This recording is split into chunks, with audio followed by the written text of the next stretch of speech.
হাতে গোনা কয়েকটি অনিয়মিত ও ঋতুভিত্তিক প্রতিষ্ঠান থেকে এখন প্রকাশনীর সংখ্যা প্রায় ৮০০। প্রতি বছরই মেলায় বাড়ছে বইয়ের সংখ্যা, তৈরি হচ্ছে নতুন লেখক, নতুন পাঠক। তবে প্রকাশনার সংখ্যা বেড়ে চলাকে ইতিবাচক হিসেবে দেখছেন বিশিষ্ট এই সাংবাদিক।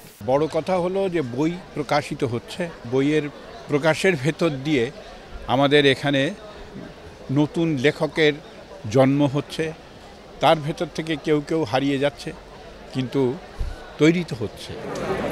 আবার প্রকাশনা ও লেখার মান নিয়ে সমালোচনাও রয়েছে অনেক লেখকের। আমাদের এই যে হাজার হাজার বই বের হয়, এর মধ্যে সব বইয়ের বের হওয়ার দরকার ছিল না।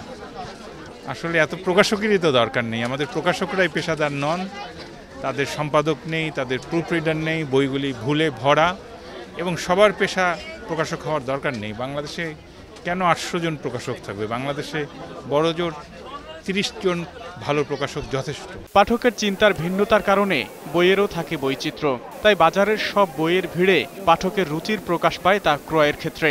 বইমেলাতে বিভিন্ন পাঠক তো বিভিন্ন ধরনের প্রত্যাশা নিয়ে আসেন। বইমেলাতে আমি যেগুলো খুঁজি, এগুলো হচ্ছে যে বাংলাদেশ যে সামনের দিকে এগিয়ে যাচ্ছে, এই যে সম্ভাবনার গল্প নিয়ে যারা লেখেন, সেগুলো আমি খুঁজি।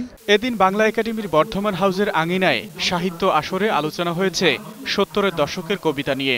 এখনো কিন্তু মানুষ মূলত ছন্দের কবিতাকে, দোলায়িত কবিতাকে বেশি পছন্দ করেন। আকবর হোসেন সুমন, ২১শে টেলিভিশন, ঢাকা। গাছের তরে